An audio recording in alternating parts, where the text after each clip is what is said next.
അപ്പോൾ ആ ഹദീസ് സെമിനാർ ആദ്യം നടത്താൻ തീരുമാനിച്ചു. കാസർഗോഡ് ഹദീസ് സെമിനാർ കണ്ടപ്പോൾ മംഗലാപുരത്തെ കുട്ടികൾക്ക് തോന്നി, ഞങ്ങൾ അവിടെ ഉണ്ടല്ലോ, ഹദീസ് പ്രമാണമാണെന്ന് പറയുകയും എന്നാൽ ഹദീസിനെ നിഷേധിക്കുകയും ചെയ്യുന്ന ആളുകൾ, അവർക്കെതിരെ നമ്മളൊരു പരിപാടി വെച്ചാലോ എന്ന് വിചാരിച്ച് അവർ തീരുമാനിച്ചതാണ്. സൗത്ത് കർണാടക സെലഫി മൂവ്മെന്റ് SKSMന്റെ പ്രവർത്തകരായി എന്നെ വിളിച്ചത്. ഞാനവിടെ പലപ്പോഴും പോയി പ്രസംഗിക്കുന്നതാണ്, ഖുതുബ നടത്തിയിട്ടുള്ളതാണ്. ഉള്ളാൾ തൊക്കോട്ട് 2 യൂണിറ്റുകൾ സംയുക്തമായി വിളിച്ചതാണ്. അപ്പോൾ ഒരു വിഭാഗം, നമ്മൾ ഇവിടെ ഉള്ള ഈ വിഭാഗം ഉണ്ടല്ലോ, ഹദീസ് നിഷേധികളെ പ്രൊട്ടക്ട് ചെയ്യുന്ന വിഭാഗം, ആ വിഭാഗത്തിന് തുല്യമായൊരു വിഭാഗം അവിടെ ഉണ്ട്. അവർ പോയിട്ട് ഇത് നടത്താൻ പാടില്ല എന്ന് പറഞ്ഞു. അങ്ങനെ അവർ KNMന് പരാതി കൊടുത്തു. KNMന് പരാതി കൊടുത്തപ്പോൾ KNM അവരെ വിളിച്ച് ചോദിച്ചപ്പോൾ, ഹദീസ് സെമിനാറിനൊന്നും ഞങ്ങൾ എതിരല്ല, അത് നിങ്ങൾ നടത്തിക്കോളും, പക്ഷെ നിങ്ങൾ തമ്മിൽ ഡിസ്പ്യൂട്ട്, ഒരു തർക്കം ഉണ്ടായതുകൊണ്ട് തൽക്കാലം ആ ഡേറ്റ് ഒന്ന് മാറ്റിയേക്കെന്ന് പറഞ്ഞു. അങ്ങനെ അവർ ഡേറ്റ് മാറ്റുകയും ചെയ്തു. അങ്ങനെ പിന്നീട് ഒരു ദിവസം അവർ വന്നു. കാരണം അബ്ദുൾ റസാഖ് ബാഖവി അവിടെ പോയിട്ട് വളരെ മോശമായ രീതിയിൽ സംസാരിച്ചു. ജിന്നും ശൈത്താനും സീറും ഒന്നും അറിയാത്ത ആളുകളുടെ മുമ്പിൽ സംസാരിച്ചു. അപ്പം അവിടെ വെച്ച് തന്നെ ചോദ്യം ഉണ്ടായി, ഈ താടി നീളല്ലാത്ത ഇയാൾ ആരവിടെ പ്രസംഗിക്കാൻ കൊണ്ടെന്ന് വെച്ചു. ബഹളായി ആകെ. താടി നീളല്ലാത്ത, താടി നിരച്ച താടി കറുപ്പിച്ചു വന്ന ഇയാൾ ആരെ പ്രസംഗിക്കാൻ വിളിച്ചത്? അപ്പൊ അതിഥിയെ അനാദരിച്ചു എന്നിട്ട് ഒരു കൂട്ടര്, എന്താ അനാദരിക്കല്, പറയുന്ന ആളുകളെ ജീവിതത്തിൽ പകർത്തണ്ടെന്ന് ബഹളായി. അപ്പൊ കുട്ടികൾ തീരുമാനിച്ചു, ഇങ്ങനെ ഹദീസ് നിഷേധം പച്ചക്ക് പ്രസംഗിക്കുകയാണെങ്കിൽ നമുക്ക് ഹദീസ് സെമിനാർ നടത്തിയേ പറ്റൂ എന്ന നിലക്ക് അവർ എന്നോട് ഹദീസ് സെമിനാറിന്റെ കാര്യം വീണ്ടും ഓർമ്മപ്പെടുത്തി. നമുക്ക് ഹദീസ് സെമിനാർ നടത്തിയേ പറ്റൂ. ഒരുപാട് ആളുകൾ ചേകനൂരിശത്തിലേക്ക് പോകുന്നുണ്ട്. അതിനെ നേരിടേണ്ട നമ്മളാളുകളെ സ്ഥിതി, ചേകനൂരികൾ പറഞ്ഞ ചിലർക്ക് ശരി തന്നെയല്ലേ, ചില ഹദീസൊക്കെ ബുദ്ധിക്ക് എതിരനല്ലേ, ബുഖാരിയൊക്കെ അങ്ങനെയല്ലേ എന്നൊക്കെ പറയുന്നൊരവസ്ഥ നമ്മളാളുകൾക്കുണ്ട്. അതുകൊണ്ട് ഹദീസ് സെമിനാർ നടത്തിയേ പറ്റൂ. അപ്പം ഞാൻ ചോദിച്ചു, നിങ്ങളോട് KNM അത് നടത്തരുത് എന്ന് പറഞ്ഞതല്ലേ? നടത്തരുതെന്ന് പറഞ്ഞിട്ടില്ല, ഞങ്ങളോട് പറഞ്ഞ ഡേറ്റ് ഒന്ന് മാറ്റണമെന്നേ പറഞ്ഞിട്ടുള്ളൂ. ഉറപ്പാണല്ലോ? അതെ. എന്നാ ഞാൻ പങ്കെടുക്കാം എന്ന് പറഞ്ഞു. എങ്കിൽ അത് തീരുമാനിച്ചിട്ട് APയും TP എല്ലാവരും അറിയുന്നുണ്ടല്ലോ. സക്കരിയ, നീ അതിന് പോകാൻ പാടില്ല എന്ന് അവരാരെങ്കിലും ഒന്ന് പറഞ്ഞാൽ ഞാൻ പോകില്ല. ഉണ്ടെങ്കിൽ അങ്ങനെ അവർ എതിർപ്പ് പറയല്ലോ, അവരറിയാലോ ഇത് എന്ന നിലക്കാണ് ഞാൻ നിന്നത്. അല്ലെങ്കിൽ SKSMന്റെ അവിടുത്തെ ആളുകൾ പറയാ, സക്കരിയ സല നിങ്ങളിപ്പോൾ ഇങ്ങോട്ട് വരരുത്, ഇതൊരു പ്രശ്നം ഉണ്ടാവും എന്ന് പറഞ്ഞാൽ ഞാൻ പോകില്ലല്ലോ. പക്ഷെ 2 കൂട്ടരും പറഞ്ഞില്ല. അങ്ങനെ ഞാൻ ഹദീസ് സെമിനാറിൽ പങ്കെടുത്തു. അതിൻ്റെ പേരിലാണ് എനിക്ക് മെമ്പർഷിപ്പ് നിഷേധിച്ചത്. നിങ്ങൾ ആലോചിച്ച് നോക്കൂ. എന്നിട്ട് ഈ മെമ്പർഷിപ്പ് നിഷേധിക്കുക എന്നത് ഒരർത്ഥത്തിൽ ഒരാളെ അപമാനിക്കലാണ്. നാടായ നാട്ടിലൊക്കെ പ്രചരിപ്പിച്ചു സക്കരിയ സലായിക്ക് മെമ്പർഷിപ്പ് കിട്ടിയിട്ടില്ല എന്ന്. അങ്ങനെ വിഭാഗീയ പ്രവർത്തനങ്ങൾ താഴെ തലം മുതൽ തന്നെ തുടങ്ങുകയും എന്നിട്ട് തങ്ങൾക്ക് ഉദ്ദേശിച്ച ആളുകളെ തന്നെ സംഘടനാ ചാനൽ ഉപയോഗിച്ച്, CD ടവർ ഉപയോഗിച്ച് ആളുകളെ പരസ്പരം ചേരി തിരിച്ച് ഭിന്നിപ്പിച്ച് അങ്ങനെ ആണ് കഴിഞ്ഞ തെരഞ്ഞെടുപ്പ് KNMൽ നടന്നിട്ടുള്ളത്. ഇത് KNMുമായി ബന്ധപ്പെട്ട എല്ലാ ആളുകൾക്കും അറിയാവുന്നൊരു കാര്യമാണ്. KJU ആദർശ വിശദീകരണ യോഗം എപ്പോഴാണ് തുടങ്ങിയത്? KNM ഇലക്ഷൻ പ്രഖ്യാപിക്കുന്നതിന് തൊട്ട് മുമ്പ്. ആഗസ്റ്റിലാണ് വിജ്ഞാപനം വരുന്നത്. ജൂണിൽ തന്നെ തുടങ്ങി KJU വിശദീകരണ യോഗങ്ങൾ എന്ന് പറഞ്ഞിട്ട്. കണ്ണൂർ ജില്ലയിൽ ആദ്യം തെരഞ്ഞെടുപ്പ് പ്രഖ്യാപിച്ച് മെമ്പർഷിപ്പ് വിതരണമൊക്കെ തുടങ്ങി. പക്ഷേ ശാഖാ തെരഞ്ഞെടുപ്പ് തുടങ്ങുന്ന ഡേറ്റ് പൊടുന്നനെ നീട്ടി, ഒക്ടോബർ 15. കാരണം എന്താ പറയുക, വിശദീകരിച്ച് എത്തിയിട്ടില്ല. എന്നിട്ട് ഒക്ടോബർ 15 ശാഖാ ഇലക്ഷൻ തുടങ്ങുന്നതിന് തലേന്ന് ഒക്ടോബർ 14 KJU ആദർശ വിശദീകരണ യോഗം. എന്നിട്ട് അങ്ങ് ജിന്നും സീറും പറഞ്ഞ് ഒരു കൂട്ടർ ശിർക്കിലെത്തിയിട്ടുണ്ട്. ആ യോഗം കഴിഞ്ഞ് തിരിച്ചു പോകുമ്പോൾ ആളുകൾ 2 ചേരിയായിട്ടാണ് പോണത്. ഓനെ ഒതുക്കണം, അപ്പനെ കമ്മിറ്റി കയറ്റാൻ പറ്റില്ല, നാളെ ഒന്ന് കാണിച്ചു കൊടുക്കണം എന്ന രീതിയിലാണ് പോയത്. കണ്ടോ? മാത്രമല്ല, അതിനിടയ്ക്ക് ഗ്രൂപ്പ് മീറ്റിംഗ് നടന്നു. ജൂണിൽ 2011 ജൂൺ മാസത്തിൽ CD ടവർ കേന്ദ്രീകരിച്ച് ഗ്രൂപ്പ് മീറ്റിംഗ് നടന്നു. ആ ഗ്രൂപ്പ് മീറ്റിംഗ് പൊടുന്നലുണ്ടായതല്ല. അതിന് മുമ്പ് പയ്യന്നൂരിൽ ഒരു ഗ്രൂപ്പ് മീറ്റിംഗ് നടന്നിരുന്നു. ആ ഗ്രൂപ്പ് മീറ്റിംഗിൽ തീരുമാനിച്ചതാണ് അടുത്ത ഗ്രൂപ്പ് മീറ്റിംഗ് എറണാകുളത്ത്. പക്ഷെ കൂടുതൽ ആളുകളും പങ്കെടുക്കേണ്ടത് മലബാർ ഭാഗത്തുനിന്നായതുകൊണ്ട് എറണാകുളത്ത് മാറ്റിയിട്ട് CD ടവറിലേക്കാക്കി. അപ്പൊ CD ടവറിലാകുമ്പോൾ ഒരിക്കലും ഗ്രൂപ്പ് മീറ്റിംഗ് അന്ന് സംശയിക്കൂല. അതാണ് അതിൻ്റെ തന്ത്രം എന്ന് വിചാരിച്ചു. അതിലാരൊക്കെയാ പങ്കെടുത്തത്? KNMനെ നശിപ്പിക്കാൻ ഇറങ്ങിത്തിരിച്ച ഗൂഢസംഘമെന്ന് KJU കണ്ടെത്തിയ KKP അബ്ദുള്ള, അവനെങ്ങനെ അവിടെ എത്തി? ഹാരിസ് ചേറൂർ കാസർഗോഡ്, സിദ്ദീഖ് തലശ്ശേരി, അബ്ദുൾ റസാഖ് ബാഖവി, അതുപോലെ തന്നെ KV, അതുപോലെ എറണാകുളത്തുനിന്ന് നൂർഷാ, ഇവരൊക്കെ അതിന് പങ്കെടുത്തത്. അബ്ദുറഹ്മാൻ സലഫി, അനീഫ് കായക്കൊടി, അതുപോലെ തന്നെ അനസ് മുസ്ലിയാർ, നിയമത്തുള്ള ഫാറൂഖി. അപ്പൊ ആരാ ഗ്രൂപ്പ് യോഗം സംഘടിപ്പിച്ചത്? എന്നിട്ട് അപ്പോൾ TP ഇവിടെ ഇരിക്കുന്നുണ്ട്, ഇവിടെ യോഗം നടക്കുന്നുണ്ടല്ലോ, നിങ്ങളറിയോ? ഞാൻ അറിയില്ല. APനെ വിളിച്ചു, JP അറിയില്ല. അങ്ങനെ വന്നപ്പോൾ ജമിയത്തുൽ ഉലമ വിശദീകരണ യോഗം മലപ്പുറം ഈസ്റ്റിൽ നടത്താൻ തീരുമാനിച്ചപ്പോൾ വന്ധ്യവയോധികനായ കരുവള്ളി മുഹമ്മദ് മൗലവി പരാതി കൊടുത്തു. അന്ന് ഗ്രൂപ്പ് മീറ്റിംഗിൽ പങ്കെടുത്തവരെ ഇവിടെ വിശദീകരിക്കാൻ പറഞ്ഞേക്കാൻ പാടില്ല, ഞങ്ങളത് അനുവദിക്കൂല. അങ്ങനെ ടിപിയും മദനിയും മാത്രം വന്നിട്ട് വിശദീകരിച്ചു. മഞ്ചേരിയിൽ ആള് വളരെ കുറവായി. അപ്പോഴേക്കും മനസ്സിലായി ഈ KJU വിശദീകരണം എന്ന് പറയുന്നത് സംഘടന പിടിച്ചെടുക്കാനുള്ള അബ്ദുറഹ്മാൻ സലഫിയുടെ പൊളിറ്റിക്സ് ആണ് എന്ന് ആളുകൾക്ക് വ്യക്തമായി. അപ്പം എന്ത് ചെയ്തോ, മഞ്ചേരിയിൽ നിന്ന് വെറും 25 മിനിറ്റ് ബസ്സിന് പോയാൽ എത്തുന്ന സ്ഥലം, അല്ലെങ്കിൽ അരമണിക്കൂർ 3/4 മണിക്കൂർ എത്തുന്ന സ്ഥലം നിലമ്പൂര്. അവിടെ വീണ്ടും വിശദീകരണം. മണ്ഡലം സെക്രട്ടറി അറിയുകൂടില്ല, അടിച്ചേൽപ്പിക്കുകയാണ്. അടിച്ചേൽപ്പിച്ച ജമിയത്തുൽ വിശദീകരണം നിലമ്പൂര്. എന്നിട്ട് ഉദ്ഘാടകനാണെന്ന് തോന്നുന്നു ആദ്യം പ്രസംഗിച്ച അബ്ദുറഹ്മാൻ സലഫിയ 2 മണിക്കൂർ അങ്ങ് പ്രസംഗിച്ചു. പ്രസംഗിച്ചിട്ട് അവസാനം മുഖ്യപ്രഭാഷകനായ അനീഫ് കായക്കൊടിക്ക് വളരെ കുറച്ച് സമയം കിട്ടിയുള്ളൂ. അപ്പോഴേക്കും എന്താ വിചാരിച്ചാൽ ഒരു വിഭാഗത്തെ മാത്രം കുറ്റപ്പെടുത്തിക്കൊണ്ടുള്ള വിശദീകരണമാണ് നടക്കുന്നത്, വൺ സൈഡ് വ്യാഖ്യാനമാണ് നടക്കുന്നത് എന്ന് പരക്കെ ആക്ഷേപമുണ്ടായി. അപ്പൊ അനീഫ കയറിയിട്ട് KKP അബ്ദുള്ളനെയും മഞ്ഞ പുസ്തകവും എനിക്കതിൽ അവരിറക്കിയ CD ഒക്കെ വിശദീകരിച്ചുകൊണ്ട് ഇത് ഒരു ഗൂഢസംഘമാണ്, ഇത് ഈ പ്രസ്ഥാനം നശിപ്പിക്കാൻ ശ്രമിക്കുന്നവരാണ്, അന്ന് നീല പുസ്തകമായിരുന്നെങ്കിൽ ഇന്ന് മഞ്ഞ പുസ്തകമാണ്, ഇതിന് അവതാരിക എഴുതിയ എരിവേറ്റിയും KKP അബ്ദുള്ളയും ഈ സംഘത്തെ നശിപ്പിക്കുന്നവരാണ് എന്നൊക്കെ പറഞ്ഞിട്ട് പ്രസംഗിച്ചു. പക്ഷെ എന്നിട്ടും എന്താ ഉണ്ടായത്? അങ്ങനെ KJU കണ്ടെത്തിയ ചാരന്മാർക്കൊക്കെ മെമ്പർഷിപ്പ് കിട്ടി. ഇപ്പൊ അബ്ദുറഹ്മാൻ സലഫി ഇവിടെ വന്നിട്ട് വിശദീകരിച്ച് എന്താ അറിയോ, KKP അബ്ദുള്ളാന്റെ മെമ്പർഷിപ്പ് ക്യാൻസൽ ചെയ്യണമെന്ന് ഞാനാണ് ശുപാർശ ചെയ്തത്. മെമ്പർഷിപ്പ് കിട്ടിയാലല്ലേ ക്യാൻസൽ ചെയ്യുക? മെമ്പർഷിപ്പ് അംഗീകരിച്ചിട്ടില്ല. കണ്ണൂർ ജില്ലയിൽ പേരട്ട, പുഷ്പഗിരി, ചാപ്പ തുടങ്ങിയ 3-4 യൂണിറ്റുകൾ പുതുതായി ഉണ്ടാക്കിയത് അംഗീകാരം കൊടുത്തില്ല. കാരണം അതിന് അംഗീകാരം കൊടുത്താൽ അബ്ദുറഹ്മാൻ സലഫി ഉദ്ദേശിക്കുന്ന ഡോക്ടർ ബഷീർ അടക്കമുള്ള കോക്കസ് അവിടെ ജില്ലാ നേതൃത്വത്തിൽ വരൂല. അതുകൊണ്ട് ആ പുതിയ യൂണിറ്റുകൾക്ക് അംഗീകാരം കൊടുത്തില്ല. നേരെ വെച്ച് കൊല്ലം ജില്ലയിൽ കുറേ പുതിയ യൂണിറ്റുകൾ ഉണ്ടാക്കി, അതിനൊക്കെ അംഗീകാരം കൊടുത്തു. കാരണം അബ്ദുറഹ്മാൻ സലഫിന്റെ കോക്കസിന് കൂടുതൽ കൗൺസിലർമാരെ കിട്ടും കൊല്ലത്തുനിന്ന്. അതിന്റെ മുമ്പ് കൊല്ലത്ത് നടന്നത് 100 ചില്ലാന യൂണിറ്റ്, ഞാനും എൻ്റെ ഭാര്യയും കെട്ടിയോളും കുട്ടിയോളും അയലോക്കക്കാരനും കൂടി ഒരു യൂണിറ്റ്, ഒരു മഹലിൽ തന്നെ 6-7 യൂണിറ്റ്. അങ്ങനത്തെ കാരണം ഈ മുസ്ലിയാക്കന്മാര് പുതുതായി കടന്നു വന്നവരും രാഷ്ട്രീയക്കാരും ഒക്കെ കൂടി ആകെ ചളമാക്കി ഇതിനെ. എന്നിട്ട് തെരഞ്ഞെടുപ്പ് മരവിപ്പിച്ചു. അതിന് ചെറിയൊരു മാറ്റം ഇക്കൊല്ലുണ്ടായി. അവിടെ പുതിയ യൂണിറ്റ് ഒക്കെ അംഗീകരിച്ചു. അപ്പൊ അംഗീകാരം കിട്ടാത്ത യൂണിറ്റിലാണ്, പുഷ്പഗിരി യൂണിറ്റിലാണ് KKP അബ്ദുള്ളക്ക് മെമ്പർഷിപ്പ്. യൂണിറ്റ് കമ്മിറ്റിയും മണ്ഡലം കമ്മിറ്റിയും മെമ്പർഷിപ്പ് കൊടുക്കണ്ടെന്ന് പറഞ്ഞ ആൾക്ക് മെമ്പർഷിപ്പ് കൊടുക്കാനുള്ള വേറൊരു വകുപ്പുണ്ട്, ഒരു വളഞ്ഞ വഴി, ഒരു ഓർഗനൈസറെ നിശ്ചയിച്ചിട്ട് കൊടുക്കുക. അങ്ങനെ ഡോക്ടർ ബഷീറിനെ ഓർഗനൈസറായി നിശ്ചയിച്ചിട്ട് KKP അബ്ദുള്ളാന്റെ മെമ്പർഷിപ്പ് ഫോറം പൂരിപ്പിച്ചു വാങ്ങി. പക്ഷേ പുഷ്പഗിരി യൂണിറ്റിന് അംഗീകാരം കിട്ടാത്തത് കൊണ്ട് KKP അബ്ദുള്ളാന്റെ മെമ്പർഷിപ്പും അംഗീകരിക്കപ്പെട്ടില്ല എന്ന് മാത്രം. അതേസമയം ആ ബുക്ക് എഴുതാൻ സഹായിച്ച സിദ്ദീഖ് തലശ്ശേരി, അയാൾക്കും ഇതുപോലെ യൂണിറ്റ് തീരുമാനിച്ചു മെമ്പർഷിപ്പ് കൊടുക്കണ്ടെന്ന്. തലശ്ശേരി മണ്ഡലം തീരുമാനിച്ചു ഇയാൾ മെമ്പർഷിപ്പ് കൊടുക്കാൻ പറ്റാത്ത വിഭാഗീയ പ്രവർത്തനം നടത്തുന്നവനാണ്. എന്നിട്ട് ഓർഗനൈസറെ വെച്ചിട്ട് ഓനും കൊടുത്തു മെമ്പർഷിപ്പ്. നോക്കണങ്ങള്, ഈ പ്രസ്ഥാനത്തെ നശിപ്പിക്കാൻ ഇറങ്ങിയ നീച സംഘമെന്ന് KJU തീരുമാനിച്ച് കണ്ടെത്തിയ ചാരന്മാർക്ക് മെമ്പർഷിപ്പ്. അതുപോലെ ഈ ഹാരിസ് ചേറൂര്, അവനും കൂട്ടി മെമ്പർഷിപ്പ്.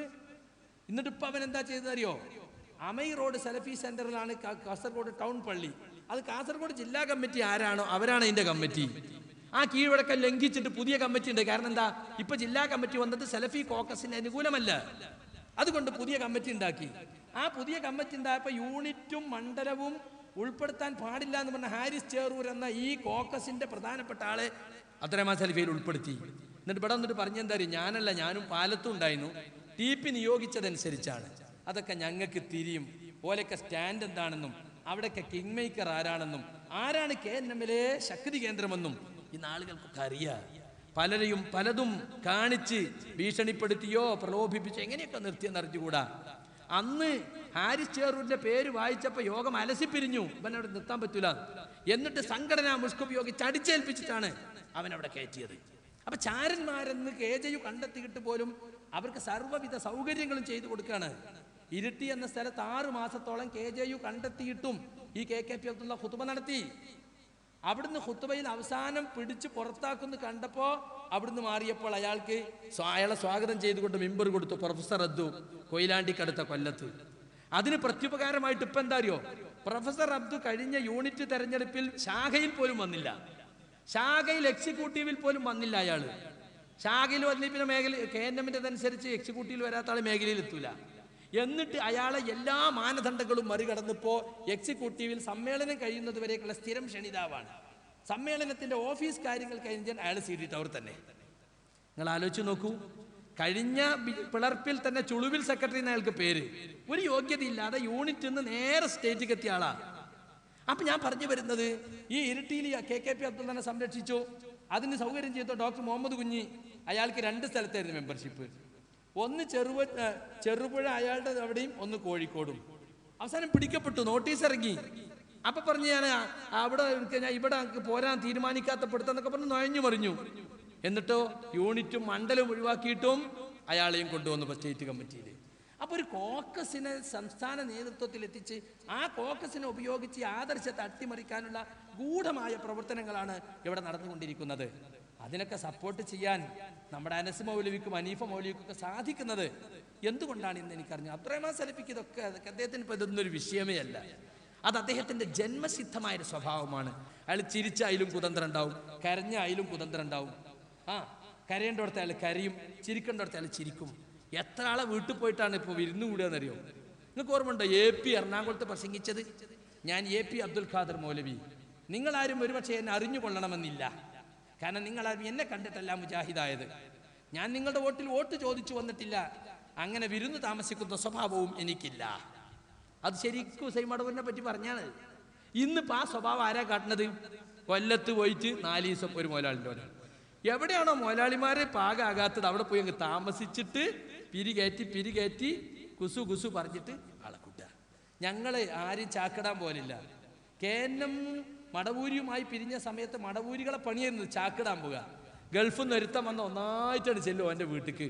എന്നിട്ട് ഓനങ്ങ് പൊക്കി വെച്ച് ഓനൊരു സ്ഥാനമൊക്കെ കൊടുത്ത് ഓനാണ് മടവൂരിയാക്കുക. നമ്മൾ അന്ന് പറഞ്ഞു ഞങ്ങൾക്ക് ചാക്കിടേണ്ട ആവശ്യമല്ല, അത് പരലോകത്തിന്റെ കാര്യമാണ്, നിൽക്കണോ നിന്നോട്ടെ, ഇതിൽ ഞങ്ങൾക്ക് താല്പര്യമല്ല. എന്നാൽ അതിന് നേരെ മറിച്ച് ഇപ്പം അതാണ് നടന്നുകൊണ്ടിരിക്കുന്നത്. നിങ്ങൾ ആലോചിച്ച് നോക്കൂ, ഇവിടെ സ്വാഗത പ്രസംഗം പറഞ്ഞത് കേട്ടോ, യോഗത്തിന് പോകരുത് എന്ന് പറഞ്ഞത്. നിങ്ങൾ ആലോചിച്ച് നോക്കൂ, ഒരു മുജാഹിദ് പ്രവർത്തകൻ അത് ഉൾക്കൊള്ളാൻ കഴിയുമോ? നമ്മളെ പ്രസംഗം തുടങ്ങൽ തന്നെ അല്ലേ, സുന്നികളും ജമാഅത്തേരും തബ്ലീഗേരും എല്ലാവരും കേൾക്കണം എന്ന് വിചാരിച്ചിട്ടാണ് റോട്ടിൽ ഇറങ്ങി നമ്മൾ പറയണത്. അല്ലദീന യസ്തമിഊനൽ ഖൗല ഫയത്തബിഊന അഹ്സനഹു, എല്ലാ നല്ല വാക്കുകളും ശ്രദ്ധിച്ചു കേൾക്കുകയും അതിൽ ഏറ്റവും ഉത്തമമായ അതിനെ പിൻപറ്റുകയും ചെയ്യുന്നവർ അവരാകുന്നു ബുദ്ധിജീവികൾ. അവരെയാണ് അള്ളാഹു സന്മാർഗത്തിലാക്കിയത്. നിങ്ങളോട് ചിലപ്പോൾ മുസ്ലിയാർ പറയും പോകരുത്, കേൾക്കരുത്, പഴച്ചു പോകുമെന്ന് പറയും. അത് മുസ്ലിയാർക്ക് തെളിവില്ലാത്തത് കൊണ്ട് പറയുകയാണ്. ഇപ്പൊ ആരാ ഇവിടുത്തെ മുസ്ലിയാർ? നിങ്ങൾ ആലോചിച്ച് നോക്കി, ആരാ ഇവിടുത്തെ മുസ്ലിയാർ? അതും തന്നെ മനസ്സിലാക്കിക്കോളി, അവരെ കയ്യിൽ ആദർശമല്ല. ആദർശം ഉണ്ടെങ്കിൽ എന്തിനു പേടിക്കണം? ഒരു മുജാഹിദ് പോയി കേക്ക്, സംശയം ചോദിക്ക്, തിരുത്തിക്കൊണ്ടുവാ. അതാണ് മുജാഹിദ് പ്രസ്ഥാനം, മുജാഹിദ് പ്രവർത്തകൻ പഠിച്ചു വെച്ചത്. ഞാൻ നേരത്തെ പറഞ്ഞില്ലേ, മുജാഹിദ് പ്രസ്ഥാനത്തെ ഖുറാഫാത്തിലേക്ക് കൊണ്ടുവന്ന് നമ്മളെ കുറിച്ച് ആക്ഷേപിക്കുന്നവർ ആരാപ്പ ഖുറാഫാത്ത് കൊണ്ടുപോണത്? ഇന്നലെ കോട്ടക്കൽ നടന്ന മുഖാമുഖം ആളുകൾ പങ്കെടുത്തോലും പറയാണ്, തനി ഖുറാഫി ശൈലിയിലാണ് ചോദ്യകർത്താക്കളെ അനസ് മൗലവി നേരിട്ടത്. നിക്കവിടെ വായിക്ക്, നീ നിന്റേത് പറ. അങ്ങനെ ആളുകളെ നിങ്ങളെന്താ അനസ് മൗലവി നമ്മളെ ചോദ്യം ചെയ്യുന്നത്?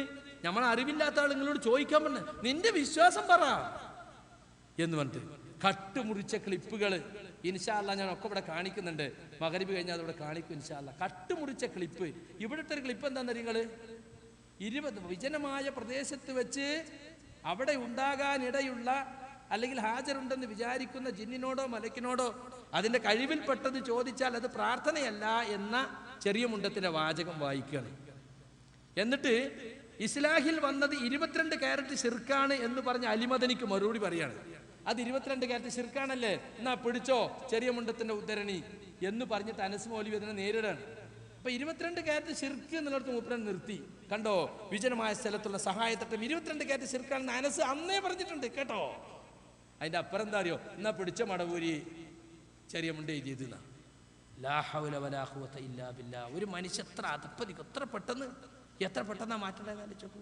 ഈ രൂപത്തിൽ വളരെ തരംതാഴ്ന്ന ശൈലിയിൽ സുഹൃത്തുക്കളെ നമ്മുടെ എല്ലാ ഘടകങ്ങളിലേക്കും ഇപ്പൊ ഈ കോക്കസ് പ്രവർത്തനവും ചാരപ്പണികളും വ്യാപിപ്പിച്ചു കൊണ്ടിരിക്കുകയാണ്. ഇന്നൊരു രഹസ്യമായ സംഗതിയല്ല. ആ ചാരപ്പണിയുടെയും ഗ്രൂപ്പുകളുടെയും ഒക്കെ ബലിയാടായി ഇന്ന് ഞാനാണെങ്കിൽ നാളെ നിങ്ങൾ ആരുമാകാം. യോഗത്തിന് പോയാൽ പള്ളി കമ്മിറ്റിയിൽ ഉണ്ടാവൂല. ആളുകളെ ഭീഷണിപ്പെടുത്തുക. യോഗത്തിന് പോയാൽ അടുത്ത KNM മെമ്പർഷിപ്പ് കിട്ടൂല. ഞങ്ങളോട് പേര് ശേഖരിക്കാൻ പറഞ്ഞിട്ടുണ്ട്. പക്ഷെ ഒരു വൈരുദ്ധ്യം എന്താണെന്നറിയോ, സക്കരിയ സലാഹി മറുപടി പറയുമോ എന്നിട്ട് കടലാസും പെടുന്നുണ്ട്. അത് പിന്നെന്തിനാ? അതാരും നിങ്ങൾക്കിത് കേൾക്കാൻ പാടില്ലല്ലോ. പിന്നെ ആരോടാ ഞാൻ മറുപടി പറയേണ്ടത്? കസേരകളോടോ? അപ്പോ ആളുകൾ കേൾക്കേണ്ടതും പഠിക്കേണ്ടതും ഒക്കെ ഉണ്ട് എന്നവർക്കുണ്ട്. പക്ഷെ സംഘടനാ മുഷ്ക് കാരണം, ഹിസ്ബിയത്ത് പക്ഷപാതിത്വം കാരണം അവർക്ക് ഇങ്ങോട്ടോട്ട് വരാനും വയ്യ. സക്കരിയ സലാഹിയുടെ ആദർശം സുതാര്യമാണ്, അതെവിടെയും പറയാൻ പറ്റുന്നതാണ്. ഒരിക്കലും തന്നെ സുഹൃത്തുക്കളെ അത് മറച്ചു വെക്കേണ്ട കാര്യമല്ല. നിങ്ങൾ ഈ എടുത്ത നടപടി അന്യായമാണ് എന്ന് ഈ നാട്ടിലെ ആളുകളെ ബോധ്യപ്പെടുത്താൻ ഞാനൊരു ബുക്ക് ഇറക്കി. എൻ്റെ 2 കത്തുകൾ, ഒന്ന് അന്ന് TP കൊണ്ടുപോയി കൊടുത്ത കത്ത്, പിന്നീട് ആലോചനാ സഭ കൗൺസിൽ യോഗം നടക്കുന്ന അന്ന് രാവിലെ കൊണ്ടുപോയി കൊടുത്ത കത്ത്. ആ കത്ത് ആലോചനാ സഭയിൽ ചർച്ച ചെയ്തു പോയാലില്ല, ഇതുപോലെ തന്നെയാണ്.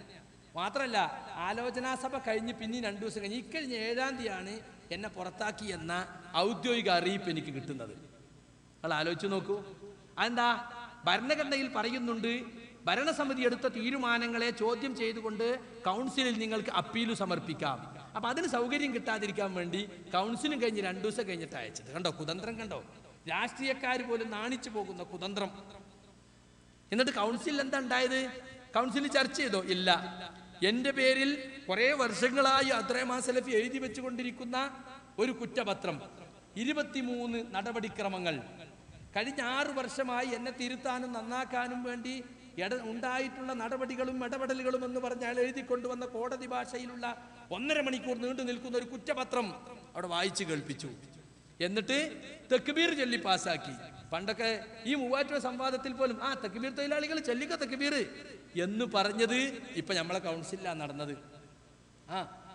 പ്രസിഡന്റ് പ്രഖ്യാപിക്കുകയാണ്, ഇതാ സക്കരിയ സലാഹിയുടെ ആശയവുമായി ഇനി ആരെങ്കിലും ഈ സംഘടനയിലുണ്ടെങ്കിലും അവരും ആ വഴിക്ക് പോകേണ്ടി വരും. അല്ലാഹു അക്ബർ. അതുപോലെ കുറ്റപത്രം വായിച്ചു കഴിഞ്ഞിട്ട് ഇതാ ഈ കൗൺസിലിന്റെ പൂർണ്ണ അംഗീകാരം ഇതിനുണ്ടെന്ന് ഇതാ ഞാൻ പ്രഖ്യാപിക്കുന്നു. അല്ലാഹു അക്ബർ. അപ്പൊ ആരപ്പ തക്ബീർ തൊഴിലാളികൾ? നിങ്ങൾ ആലോചിച്ച് നോക്കൂ. ഒരു സഹോദരൻ എണീറ്റ്, നിങ്ങൾ കാസർഗോഡ് ഹദീസ് സെമിനാറിലെ പ്രസംഗമാണല്ലോ സക്കരിയ സലാഹിക്ക് ചാർജ് ഷീറ്റായിട്ട് ഇവിടെ വായിച്ചത്. ആ പ്രസംഗം ആദ്യം കേട്ട ആളാണ് ഞാൻ. അതിന് നിങ്ങളാ പറഞ്ഞൊന്നുമില്ലല്ലോ. അപ്പൊ അതിന് ബഹളായി. ആരവിടെ? ഇരിക്കവിടെ എന്നിട്ട് കുറെ കൂട്ടർ. അപ്പൊ അബ്ദുറഹ്മാൻ സൽഫി പറയാണ്, നിങ്ങൾ വരൂ, നിങ്ങൾ ഈ പരിപാടി കഴിഞ്ഞിട്ട് അവിടെ വാ, പെന്നും കടലാസും എടുത്തോ, ഞാൻ കേൾപ്പിച്ചു തരാം, നിങ്ങൾ എഴുതിയെടുത്തോ, നിങ്ങൾക്ക് സംശയം ഉണ്ടെങ്കിൽ ഒറ്റക്ക് വാ. ഇതാണ് മുജാഹിദ് പ്രസ്ഥാനത്തിന്റെ ശൈലി ആണോ? എന്ന് മാത്രം ഇരിക്കടാ അവിടെ എന്ത് ഭയങ്കര ബഹളം. മാത്രല്ല കാസർഗോട്ട് എണീറ്റുന്നപ്പോ KV അബ്ദുൽ ലത്തീഫ് മൗലവി ഇറങ്ങി പോടാ അവിടുന്ന്. അപ്പൊ അടുത്ത് കാച്ച് മൗലവി നിങ്ങൾ കുത്തു പറയുന്ന ആളല്ലേ, ഇങ്ങനെയൊക്കെ പറയാൻ പാടുണ്ടോ? അത്രമാത്രം അതപ്പതിച്ചതിന്റെ കാരണം KVക്ക് ഒരു പ്രത്യുപകാരമുണ്ട്. KV കൗൺസിലിൽ വന്നില്ല, മൂപ്പര മണ്ഡലത്തിൽ കൗൺസിലിലേക്ക് നോമിനേറ്റ് ചെയ്യപ്പെട്ടില്ല. അവസാനം വേറെ അപ്പുറത്തെ മേഖല ഫറൂഖ് മേഖലന്റെ പേരിൽ ഇയാളെ തിരികെ കയറ്റാൻ നോക്കി. അപ്പൊ ആളുകൾ ചോദ്യം ചെയ്തു. അപ്പോൾ പ്രസിഡന്റ് എണീറ്റ് എന്നിട്ട് പറഞ്ഞു, ഞാൻ അദ്ദേഹത്തോട് വസിയത്ത് എന്ന പോലെ പറഞ്ഞതാണ് നിങ്ങളെ കൗൺസിലിൽ എടുക്കാൻ. അപ്പൊ ഒരു സാധാരണ പ്രവർത്തനം എണീറ്റ്, ഇതെന്താ നിങ്ങളുടെ തറവാട്ട് സ്വത്താണ് നിങ്ങൾക്ക് വസിയത്ത് കൊടുക്കാൻ? ഞങ്ങളുടെ മണ്ഡലത്തിൽ വേണ്ടാത്ത ആളുകൾ വേറെ മണ്ഡലത്തിൽ തിരികെ കയറ്റുന്നത് എങ്ങനെ ശരിയാകും എന്ന് ചോദിച്ചു. അവസാനം തെരഞ്ഞെടുപ്പ് ബഹളമായി പിരിഞ്ഞു. എന്നിട്ട് സമവായം ഉണ്ടാക്കിയിട്ട് അയാളെ സെക്രട്ടറി എങ്ങനെ കൗൺസിലിലേക്ക് കൊണ്ടുവന്നത്. അപ്പൊ അതിന് പ്രത്യുപകാരം മൂപ്പര് ചെയ്യണമല്ലോ. പിന്നെ SLRC എന്ന് പറയുന്ന ഒരു സ്വതന്ത്ര പ്രസ്ഥാനമുണ്ട്. അവർ സ്വന്തം പണം പിരിക്കുന്നു, സ്വന്തം ബിൽഡിംഗ് ഉണ്ടാക്കുന്നു, സ്വന്തം ചെലവഴിക്കുന്നു. ഒന്നും KNM-ന് അറിയില്ല. പക്ഷെ KNM നേതാക്കള് അതിന്റെ പരിപാടിക്കൊക്കെ പോയിരുന്ന് ഞങ്ങളതാണ് എന്ന് തെളിയിച്ചു. KNM-ന്റെ പള്ളിയും മദ്രസയും സംഘടനാ സംവിധാനങ്ങളും അവർ ദുരുപയോഗം ചെയ്തുകൊണ്ടിരിക്കുകയാണ്. അപ്പൊ അതിനൊരു പ്രത്യുപകാരം വേണമല്ലോ.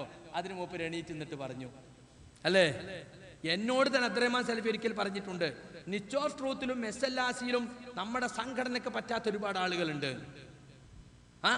പരസ്യമായിട്ട് മൂപ്പരെ ഉള്ളിലിരിപ്പ് അതാണ്. പക്ഷെ താൽക്കാലികമായി മൂപ്പര് ആരെയും കാര്യം കിട്ടാൻ വേണ്ടി കിട്ടും, കാര്യം കിട്ടാൻ കൈതക്കാലം പിടിക്കാൻ തന്നെ ആരെയും മൂപ്പര് പ്രോത്സാഹിപ്പിക്കും. വാസ്തവത്തിൽ ഇപ്പൊ സംഭവിച്ചത് എന്താണെന്നറിയോ? തികഞ്ഞ ഹദീസ് നിഷേധവുമായി ഒരു കൂട്ടർ നമ്മുടെ പ്രസ്ഥാനത്തിനുണ്ട്. മടവൂരിസവുമായി പിരിഞ്ഞപ്പോൾ അങ്ങോട്ട് പോകാത്ത കുറെ ആളുകൾ ഇക്കുറത്ത് ബാക്കിയായി. വാസ്തവം അതാണ്. അവര് നമ്മളെ കൂടെ നിന്നത് മാതൃസംഘടനയുടെ കൂടെ നിൽക്കുക, പിളർപ്പുണ്ടാകുമ്പോൾ വിമതന്മാരൊപ്പം പോകാതിരിക്കുക എന്നൊക്കെ നിലക്ക് അവർ KNM-ൽ നിന്നതാണ്. പക്ഷെ എന്താ സംഭവിച്ചത്? അവരൊന്നും പഠിച്ചില്ല. എല്ലാവരും പഠിച്ചു സലഫി മൻഹജ് എന്താണ്, അതിന്റെ അടിസ്ഥാനത്തിൽ ഓരോ വിഷയങ്ങൾ മനസ്സിലാക്കേണ്ടത് എങ്ങനെയാണെന്ന് എല്ലാവരും പഠിച്ചു. കുറച്ചാളുകൾ പഠിച്ചില്ല. അവർ അവരുടെ പഴയ അഖലാനിയത്തുമായിട്ട് പഴയ ബുദ്ധിപൂജയുമായിട്ട് അവർ കഴിഞ്ഞുകൂടുകയാണ്. സ്വാഭാവികമായും ഇസ്ലാഹി കേരളത്തിലുണ്ടായ നവജാഗരണം, വിഷയങ്ങൾ പഠിക്കാനും മനസ്സിലാക്കാനും ഒക്കെയുള്ളൊരു ത്വര, അത് പ്രോത്സാഹിപ്പിക്കല്ലേ വേണ്ടത്. ഇപ്പോ പണ്ടത്തെ പോലെ ഇന്റർനെറ്റും സെലഫി സൈറ്റുകളും ഒക്കെ നമ്മുടെ മുമ്പിലുള്ള ഈ കാലത്ത് നമ്മൾ മൂടിവെച്ചതുകൊണ്ട് ഇസ്ലാമിലെ വലിയ കാര്യം മൂടിവെക്കാൻ കഴിയോ? നമ്മൾ പറയാൻ പാടില്ല, ചർച്ച ചെയ്യാൻ പാടില്ല എന്നൊക്കെ പറഞ്ഞാൽ അത് നമ്മളെ വേദി പറയാന്നല്ലാതെ ലോകത്തുടനീളം ജനങ്ങളുടെ മുമ്പിൽ ഇന്റർനെറ്റ് ഉണ്ട്. ജനങ്ങളത് പഠിക്കും, ചെറുപ്പക്കാരത് വായിക്കും. വായിക്കാൻ പാടില്ല, നോക്കാൻ പാടില്ല എന്ന് പറയാൻ പറ്റുമോ? അവരെ സംശയങ്ങൾ ദൂരീകരിച്ചു കൊടുക്കണം. അവരുടെ പഠനം, ഇന്റർനെറ്റ് ദുരുപയോഗം ചെയ്യുന്നത് സൂക്ഷിക്കണം മക്കളെ. പല കള്ള സൈറ്റുകളുണ്ട്. ഇസ്ലാം എന്ന പേരിലുള്ളതൊക്കെ ജൂതന്മാരെ സൈറ്റാണ്. അതുകൊണ്ട് തികഞ്ഞ സലഫി പണ്ഡിതന്മാർ കൈകാര്യം ചെയ്യുന്ന സൈറ്റിൽ നിന്ന് മാത്രമേ വിജ്ഞാനം എടുക്കാവൂ. സലഫി മൻഹജ് അനുസരിച്ച് കൈകാര്യം ചെയ്യുന്ന പണ്ഡിതന്മാരെ ഫത്വയെ സ്വീകരിക്കാവൂ. ഇന്നത് ശരിയാണ് മക്കളെ, ഇന്നത് തെറ്റാണ് എന്ന് പറഞ്ഞ് അവർക്ക് ദിശാബോധം നൽകുകയല്ലാതെ വായിക്കരുത്, പഠിക്കരുത്, കേൾക്കരുത് എന്ന് പറയാൻ പറ്റുമോ? എന്നാൽ ആ രീതിയിലുള്ളൊരു ചിന്താഗതിയാണ് ഇപ്പോൾ ദൗർഭാഗ്യകരമെന്ന് പറയട്ടെ നമ്മുടെ സംഘടനയിൽ ഉണ്ടായിക്കൊണ്ടിരിക്കുന്നത്. എന്നു മാത്രമല്ല, കുറച്ച് ആളുകളുണ്ട്, അവർ പണ്ട് പഠിച്ച ഒന്നും മറക്കൂല, കുറേ പോയത്തുണ്ടാവുകയും പുതിയതൊന്നും പഠിക്കൂല എന്ന് മാത്രമല്ല, ആരെങ്കിലും ഒരാൾ വല്ല കിതാബും വായിച്ച് വല്ലതും കണ്ടെത്തിയാൽ ഇതിപ്പോൾ ഇവിടുന്നപ്പോൾ ഒരു പുതിയ ഹദീസ് ഒന്നിന് അങ്ങനെയാ ചോദ്യം. ഇടവണ്ണ ഭാഗത്ത് പറഞ്ഞ അലൈ മൗലവിന്റെ കുത്തുബ 25 കൊല്ലം കേട്ടനാ, മൂപ്പര് ഹദീസ് പറഞ്ഞില്ലല്ലോ, അങ്ങനെയാ പറയാ. പിന്നെ ഞാൻ ഐക്യസംഘത്തിന്റെ നാട്ടിൽ വളർന്ന ഒരുപാട് പണ്ഡിതന്മാരുടെ പ്രസംഗം കേട്ട ആളാണ്, അവരൊന്നും ഈ ഹദീസ് പറഞ്ഞിട്ടില്ലല്ലോ. കൊടുങ്ങല്ലൂർ ഭാഗത്ത് പറഞ്ഞ, തിരൂര് പറഞ്ഞ വെട്ടമത്തുള്ളാജിന്റെ വയൽ കേട്ട ആളാണ്, മൂപ്പര് ഇത് പറഞ്ഞിട്ടില്ലല്ലോ. കടവത്തൂർ പറഞ്ഞ കടവത്തൂര് അവിടെ ഉണ്ട് എടപ്പാറ കുഞ്ഞമ്മദ് മൗലവി, മൂപ്പര് പറഞ്ഞിട്ടില്ലല്ലോ. എടത്തനാട്ടുകര ഭാഗത്ത് പറഞ്ഞ പറപ്പുരം അബ്ദുറഹ്മാൻ മൗലവി പറഞ്ഞിട്ടില്ലല്ലോ. ഓരോ സ്ഥലത്ത് ഓരോ മദ്ഹബ, അതിനനുസരിച്ചേ പറയാൻ പാടൂ. അവർ കാണാത്തൊരു ഹദീസ്, അവർ കേൾക്കാത്തൊരു തഫ്സീർ നമ്മൾ പറഞ്ഞാൽ അത് പ്രശ്നമായി. ഈ രീതിയിൽ തികഞ്ഞ ഒരു മദ്ഹബി പക്ഷപാതിത്വത്തിലേക്ക് പോകുന്നുണ്ടോ എന്ന് പലപ്പോഴും തോന്നിപ്പോവുകയാണ്. ചില ആളുകൾ പറയുകയാണ്, നിങ്ങൾ എന്ത് പറഞ്ഞിട്ടും കാര്യമല്ല, നമ്മൾ നേതാക്കന്മാരൊപ്പേ നിൽക്കൂ. എന്തൊരു അസഹിഷ്ണുതയാണ്. പണ്ടൊക്കെ നമ്മൾ പറഞ്ഞെന്താ, നിങ്ങൾ എന്ത് പറഞ്ഞിട്ടും കാര്യമല്ല, ഞങ്ങൾ പ്രമാണത്തിന്റെ ഒപ്പേ നിൽക്കൂ എന്നാണ് പണ്ട് പറഞ്ഞിരുന്നത് മുജാഹിദീങ്ങൾ. ഇപ്പൊ അത് മാറി, ടോണ് മാറി. നിങ്ങൾ ആലോചിച്ച് നോക്കൂ, അബൂബക്കർ സിദ്ദീഖ് റളിയല്ലാഹു അൻഹു ഭരണം ഏറ്റെടുത്തിട്ട് എന്താ പറഞ്ഞത്? അത്തിഊനി മാ അതഅതുല്ലാഹ വറസൂലഹു, ഞാൻ അല്ലാഹുവിനെയും റസൂലിനെ അനുസരിക്കുമ്പോൾ നിങ്ങൾ എന്നെ അനുസരിക്കണം. വൈൻ അസൈതുല്ലാഹ വറസൂലഹു ഫലാ തഅതി അലൈക്കും, ഞാൻ അല്ലാഹുവും റസൂലിനും എതിരെ പ്രവർത്തിച്ചാൽ എന്നെ അനുസരിക്കേണ്ട ബാധ്യത നിങ്ങൾക്കില്ല. ഇത് തന്നെയാണ് ഉമർ റളിയല്ലാഹു അൻഹു പറഞ്ഞത്. ഞാൻ അല്ലാഹു റസൂലിനെ അനുസരിക്കുമ്പോൾ നിങ്ങൾ എന്നെ അനുസരിക്കണം, ഞാൻ തെറ്റിപ്പോയാൽ നിങ്ങൾ എന്നെ ശരിയാക്കണം. അപ്പൊ ഒരാൾ എണീറ്റ് നിന്നിട്ട് പറഞ്ഞു, ഈ വാള് കൊണ്ട് ശരിയാക്കും ഉമറേ, ഇരിക്കട അവിടെ എന്റെ വരണാണ് പറഞ്ഞോ? പറഞ്ഞില്ല. ഇങ്ങനെയുള്ള ആളുകളെയാണ് നമുക്ക് ആവശ്യം. ഇന്നിപ്പോ സംഘടനയിൽ അഭിപ്രായം പറയാതെ റാൻമൂളികളായി നിന്നാൽ വളരെ സന്തോഷമാണ്. കാര്യങ്ങളെ അതങ്ങനെ ഉണ്ടോ, അത് ശരിയാണോ എന്ന് ചോദിച്ചാൽ ഓനെ സൈഡാക്കാൻ നോക്കും. ആ രീതിയിലേക്ക് ഒരു തരം കോക്കസ് സംഘടനയിൽ പ്രവർത്തിച്ചു കൊണ്ടിരിക്കുന്നു എന്നത് സുഹൃത്തുക്കളെ നമ്മൾ മനസ്സിലാക്കണം. ആലോചനാ സഭ എന്നാണ് പേര്, പക്ഷെ ചർച്ചയില്ല. കഴിഞ്ഞ ഏതാണ് എന്നെ കുറിച്ച് കുറ്റപത്രം വായിച്ചു കേൾപ്പിച്ചപ്പോൾ അത് ചർച്ച ചെയ്യണം എന്ന് പറഞ്ഞപ്പോൾ ഇവിടെ ഒരു ചർച്ചയുമില്ല, ഇതൊരു തീരുമാനമാണ്. ഇത് ശാഖകൾക്കും മണ്ഡലങ്ങൾക്കും സർക്കുലറായി വരും. എന്നാ പിന്നെ എന്തിനാ കോഴിക്കോട്ടേക്ക് വിളിച്ചത് ഈ മനുഷ്യന്മാരെ പൈസയും ചെലവാക്കിയിട്ട്? അതെന്തിനാ അറിയോ? അതിലൊരു തട്ടിപ്പുണ്ട്. അവിടെ കയറി ചെല്ലുമ്പോൾ തന്നെ എല്ലാവർക്കും ഒന്ന് ഒപ്പുവാങ്ങും. അപ്പൊ അവരോട് പങ്കെടുത്തതിന് രേഖയായി. പിന്നെ ഇവർ ശാഖാ മണ്ഡലം കമ്മിറ്റികൾക്ക് അയക്കാൻ തയ്യാറാക്കിയ സർക്കുലർ വായിച്ചു കേൾപ്പിക്കാം, എന്നാൽ അതിങ്ങോട്ട് അയച്ചു കൊടുത്താൽ പോരെ. പേരെന്താ? ആലോചനാ സഭ. കണ്ടോ, ആലോചനാ സഭയെ നോക്കുകുത്തിയാക്കിക്കൊണ്ട് ഒരു കോക്കസ് പുറത്തു നിർത്ത തീരുമാനം ആലോചനാ സഭയിൽ അടിച്ചേൽപ്പിക്കുകയാണ്. എന്നിട്ട് തക്ബീർ തൊഴിലാളികൾ അത് ഏറ്റെടുത്ത് അതിന് തക്ബീർ മുഴക്കുകയാണ്. ഈ രീതിയിലേക്ക് നമ്മൾ അധപ്പതിച്ചു പോയി എന്നത് പറയാതിരിക്കാൻ വയ്യ. നിങ്ങൾ നോക്കൂ, എന്തൊരു ഹദീസ് നിഷേധമാണ്. നിയമത്തുല്ലാ ഫാറൂഖിയുടെ പ്രസംഗം നമ്മുടെ ശത്രുക്കളാണ് എടുത്തുദ്ധരിക്കുന്നത്. തേജസ്സിലത ഓ അബ്ദുൾ എഴുതിയിരിക്കുന്നു വളരെയേറെ നമ്മളെ പരിഹസിച്ചുകൊണ്ട്. നമ്മുടെ സംഘടന ആസ്ഥാനത്ത് വെച്ചാണ് സുന്നത്തുകളെ പരിഹസിക്കുന്ന പ്രസംഗം നടക്കുന്നത്.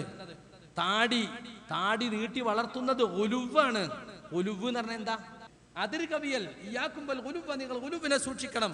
ഫൈനൽ ഒലുവ അഹ്ലക മൻ കാന ഖബലക്കും, ഒലുവ് നിങ്ങളെ നശിപ്പിച്ചിട്ട് നിങ്ങളെ മുമ്പുള്ളവരെ നശിപ്പിച്ചത് ഒലുവാണ്.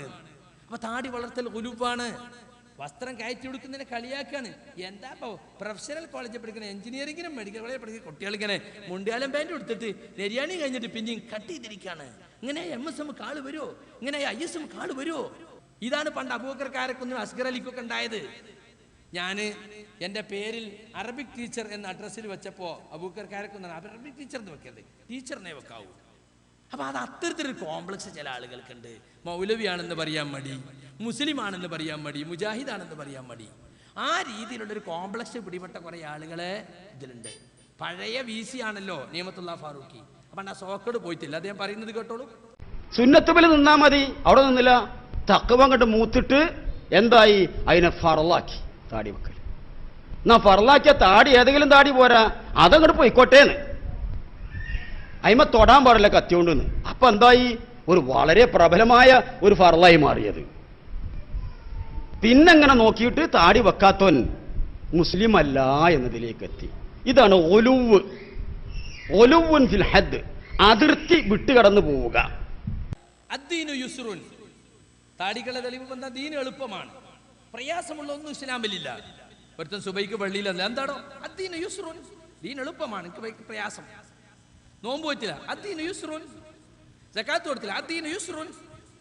ഇങ്ങനെ ഉണ്ടാക്കിയാൽ പിന്നെ എന്താ ഉണ്ടാകുക ഇസ്ലാമിൽ?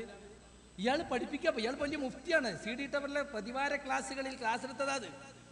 ഇത് റെക്കോർഡ് ചെയ്തിട്ട് മടവൂരികൾക്ക് കൊടുത്തത് സിദ്ദീഖ് തലശ്ശേരിയാണ്. എന്നിട്ട് അയാളെ CD ടവർ റെക്കോർഡിംഗ് എന്ന് മാറ്റി.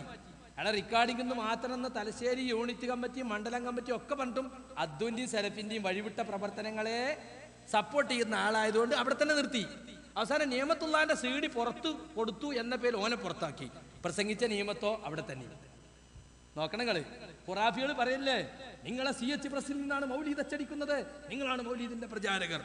മൗലൂദ് എഴുതി കൊടുത്ത ആൾക്ക് കുറ്റമൊന്നുമില്ല, പ്രിന്റ് ചെയ്തോനാ കുറ്റം. നോക്കിങ്ങള്, മൗലൂദ് CH ഉണ്ടാക്കണല്ലോ, മൂല്യന്മാരെ എഴുതി അവിടെ കൊണ്ടേ കൊടുക്കണതാ. അവര് പ്രസിൽ അച്ചടിക്കുന്നു എന്ന് മാത്രമേ ഉള്ളൂ. എന്നതുപോലെ റെക്കോർഡ് ചെയ്തോനെ അവിടുന്ന് പുറത്താക്കി. എന്നാ KNM ഇടയിൽ പീടിയ യൂണിറ്റിൽ ഇന്നും സിദ്ദീഖ് സസുഖം വാഴുന്നു. നല്ല താടി ഉണ്ടായിരുന്ന ആളാ സിദ്ദീഖ്. നിങ്ങൾ കണ്ടിട്ടുണ്ടാവും. പേരോടിനോട് പണ്ട് ചോദ്യം ചോദിക്കാൻ പറ്റിയ മൂസന്റെ ഒപ്പം മാഹിയിൽ.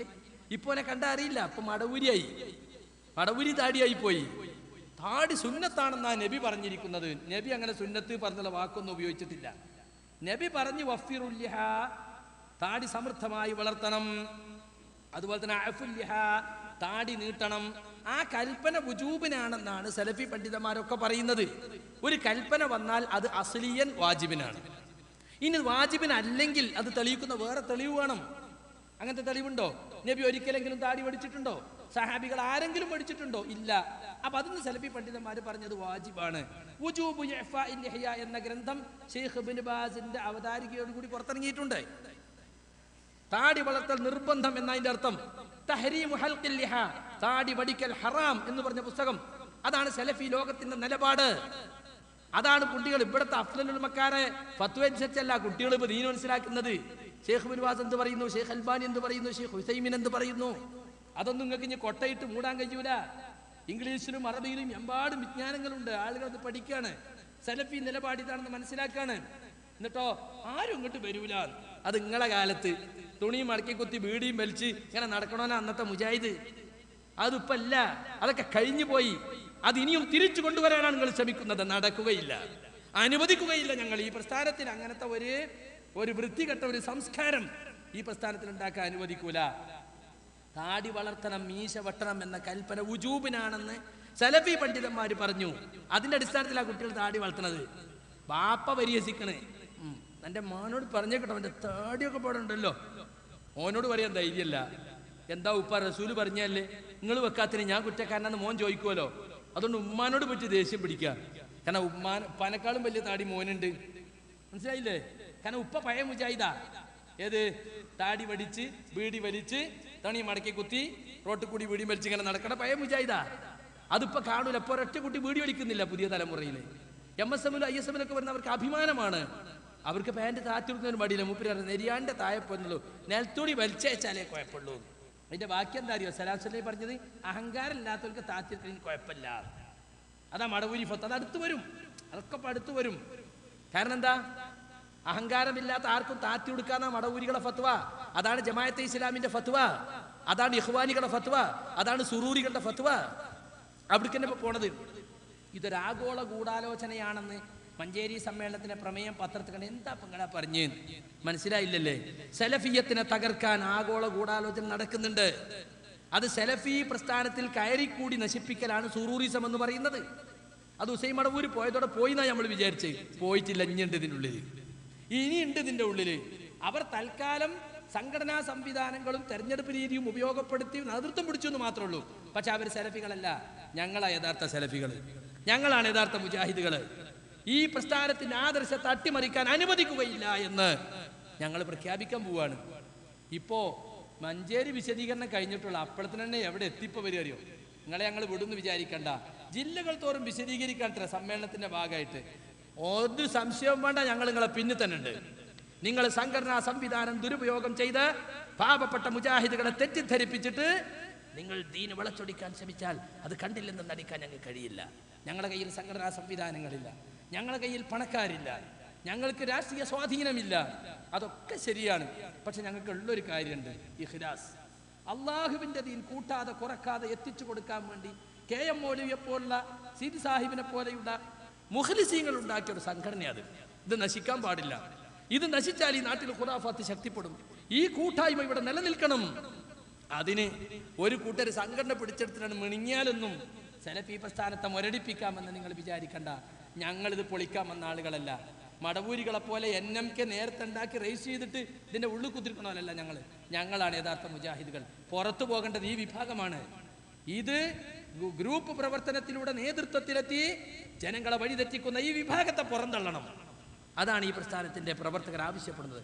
ആത്മാർത്ഥതയുള്ള പ്രവർത്തകർ. ഞാൻ ആണയിട്ട് പറയുകയാണ്, പല താല്പര്യക്കാരുണ്ടാകും, അവരൊന്നും ഇതിൽ കൂടണ്ട. നമുക്ക് ആവശ്യമില്ല. നല്ല ആത്മാർത്ഥത, ദീനിനു വേണ്ടിയാണിത്, ഇത് ദീനീ പ്രവർത്തനമാണ് എന്ന് മനസ്സിലാക്കി ദഅവത്ത് മുടക്കുന്നവർക്കെതിരിൽ, ദായിമാരെ ശിർക്ക് മാറ്റി നിർത്തുന്നവർക്കെതിരിൽ, ദായിമാർക്കതിൽ കള്ളപ്രചരണം നടത്തുന്നവർക്കെതിരിൽ, സംഘടനാ സംവിധാനങ്ങളും സംഘടനയുടെ ആസ്ഥാനങ്ങളും സ്ഥാപനങ്ങളും ദുരുപയോഗം ചെയ്യുന്നവർക്കെതിരിൽ, അവർക്കെതിലുള്ള സമരമാണിത്. ജീർണതകൾ കടയിരിക്കുന്നവർക്ക് ഇതൊക്കെ അലോസരമായി തോന്നുന്നുണ്ടാകും. പക്ഷേ മുജാഹിദ് കേരളം അനുവദിക്കുകയില്ല. ഇനി യാതൊരു സംശയവും വേണ്ട നിങ്ങൾക്ക് ആ കാര്യത്തിൽ. ഞങ്ങളെ സംബന്ധിച്ചിടത്തോളം ഞങ്ങൾക്കിത് ദീനാണ്. ആരോടും ഞങ്ങൾക്കൊരു വ്യക്തി വിദ്വേഷമല്ല. ഈ നേതൃത്വത്തിനെതിരെ സക്കരിയ സലാഹിയും കൂട്ടരും തുറന്ന് പോരിനിറങ്ങി എന്നാ പത്രങ്ങൾ എഴുതിയത്. ശരിയല്ല. നേതൃത്വത്തിനെതിരെ ഞങ്ങൾക്ക് ഒരു പോരുമില്ല. ഞങ്ങൾ ഈ കോക്കസിനെതിരിലാണ് പ്രവർത്തിക്കുന്നത്. നേതൃത്വത്തിനെതിരെ പോരാടുന്നില്ല ഞങ്ങൾ. പ്രായം ചെന്ന AP അദ്ദേഹത്തെ ചികിത്സിക്കുന്ന കബീർ ഡോക്ടറിനോട് പറഞ്ഞു, ഒരു ഡിസിഷൻ എടുക്കാനോ ഒരു ഡിസിഷൻ എടുത്താൽ തെറ്റാണെന്ന് പറയാനൊന്നും പറ്റിയ അവസ്ഥയിലല്ല ഇപ്പോൾ AP. നിങ്ങൾ അദ്ദേഹത്തിൻ്റെ കാര്യം പ്രത്യേകം പരിഗണിക്കണം. അള്ളാഹു അദ്ദേഹത്തിന് രോഗശമനം നൽകി ആത്മാർത്ഥതയും ഇഖ്ലാസുമുള്ള ഒരു കൂട്ടായ്മകൾക്ക് നേതൃത്വം കൊടുക്കാൻ ഇനിയും തൗഫീഖ് നൽകുമാറാകട്ടെ. നമ്മൾ പ്രാർത്ഥിക്കുകയാണ്. അബ്ദുൽ ഹക്ക് സുല്ലമി ആമയൂർ വളരെ രോഗങ്ങൾ കൊണ്ട് കഷ്ടപ്പെടുകയാണ്. നിങ്ങൾ അദ്ദേഹത്തിന് വേണ്ടി പ്രാർത്ഥിക്കണം എന്ന് ഓർമ്മപ്പെടുത്തുകയാണ്. ഞാൻ അവസാനിപ്പിക്കുകയാണ്. ഞാൻ ഈ സംഗതികളുടെ തുടക്കം മാത്രമേ ഉള്ളൂ. ഒരുപാട് കാര്യങ്ങൾ നമുക്കിനിയും കേൾപ്പിക്കാനുണ്ട്. തങ്ങളുടെ ശ്രദ്ധയോടുകൂടി താല്പര്യത്തോടു കൂടി നിങ്ങൾ തിരിച്ചു വരണം എന്ന് ഓർമ്മപ്പെടുത്തുകയാണ്.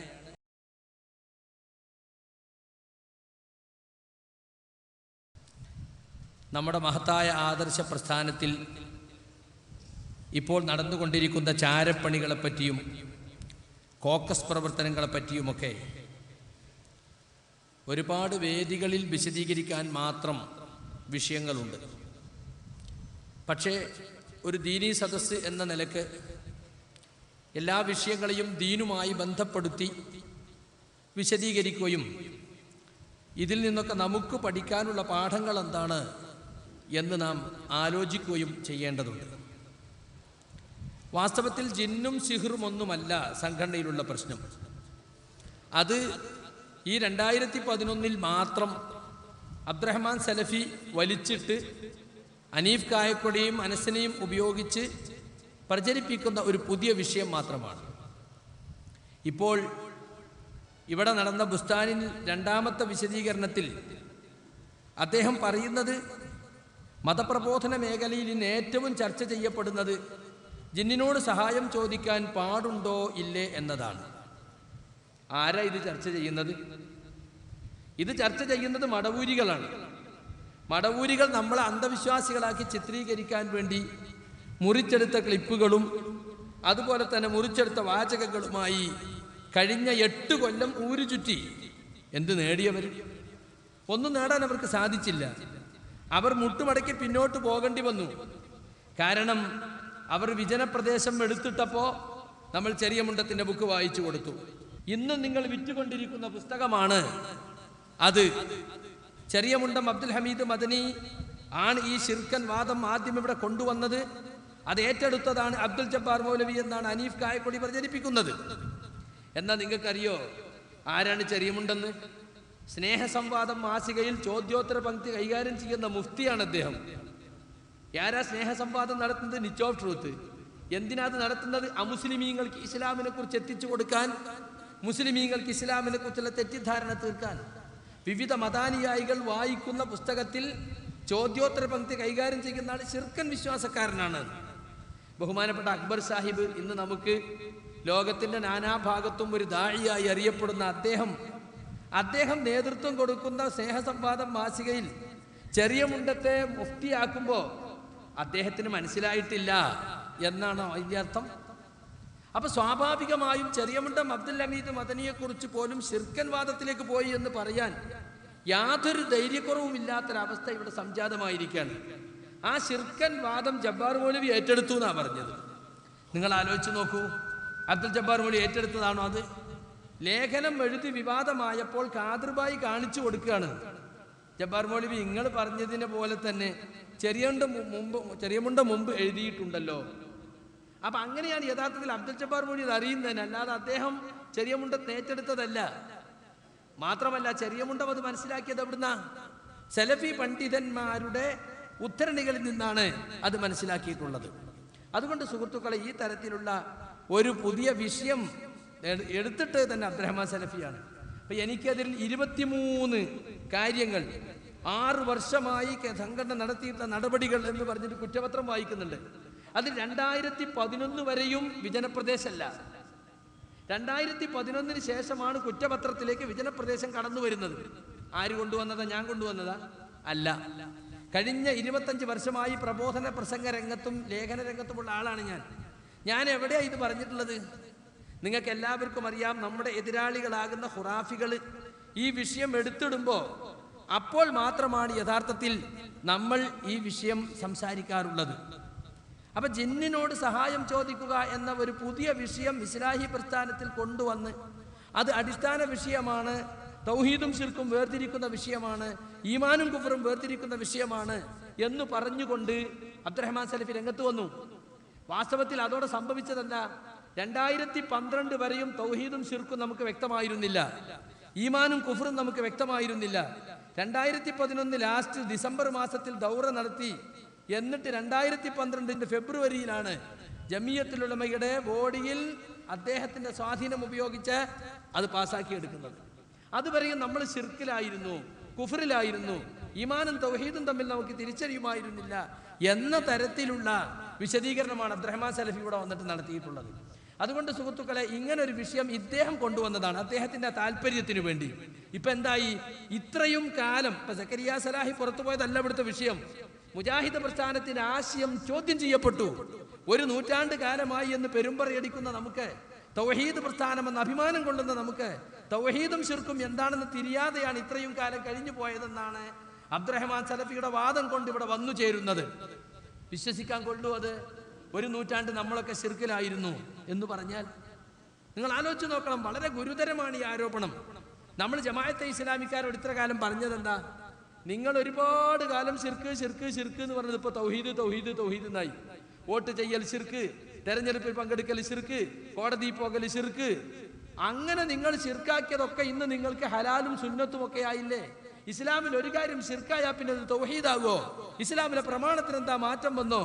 അപ്പൊ മൗദൂദി അധികാര രാഷ്ട്രീയത്തിന് വേണ്ടി ഇസ്ലാമിലെ സാങ്കേതിക ശബ്ദങ്ങളെ ദുർവ്യാഖ്യാനിച്ചു.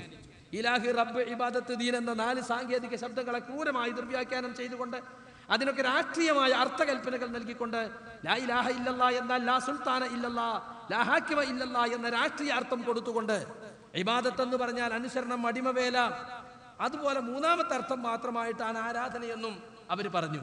മതപരമായ തർക്കങ്ങൾക്ക് സ്ഥാനമില്ലെന്ന് പറഞ്ഞ ജമാഅത്തെ ഇസ്ലാമിക്കാര് 1/2 ഡസനോളം പുസ്തകങ്ങൾ അവിടെ ഈ തെറ്റായ വാദം സ്ഥാപിക്കുവാൻ വേണ്ടി ഭൂമി മലയാളത്തിൽ ഇറക്കി. എന്നിട്ട് KP മുഹമ്മദ് മൗലവി പക്വമായ ശൈലിയിൽ ഇബാദത്തും ഇതാഅത്തും എന്ന പുസ്തകം എഴുതിയപ്പോൾ അദ്ദേഹത്തെ പരിഹസിച്ചുകൊണ്ട്, കൊരങ്ങൻ വിളി നടത്തിക്കൊണ്ട് KC അബ്ദുള്ള മൗലവി ഇബാദത്ത് സമഗ്ര പഠനം എന്ന് പറഞ്ഞ അദ്ദേഹത്തിന് ഖണ്ഡനം എഴുതി. വളരെ മോശമായ ശൈലിയിൽ KPയെ കുറിച്ച് അപവദിച്ച് സംസാരിച്ച KCയെ പ്രമാണബദ്ധമായി നേരിടുകയായിരുന്നു ചെറിയമുണ്ട് അബ്ദുൽ ഹമീദ് മദനി. ഇബാദത്ത് വീക്ഷണങ്ങളുടെ താരതമ്യം നമ്മൾക്ക് വളരെ ആവേശത്തോടു കൂടി അഭിമാനത്തോടു കൂടി വായിച്ചിരുന്ന ഒരു ഗ്രന്ഥമായിരുന്നു അത്. അതിലൊക്കെ പറഞ്ഞിട്ടുള്ള തൗഹീദ് എന്താണ്? അതാണ് നമ്മൾ പഠിക്കേണ്ടത്.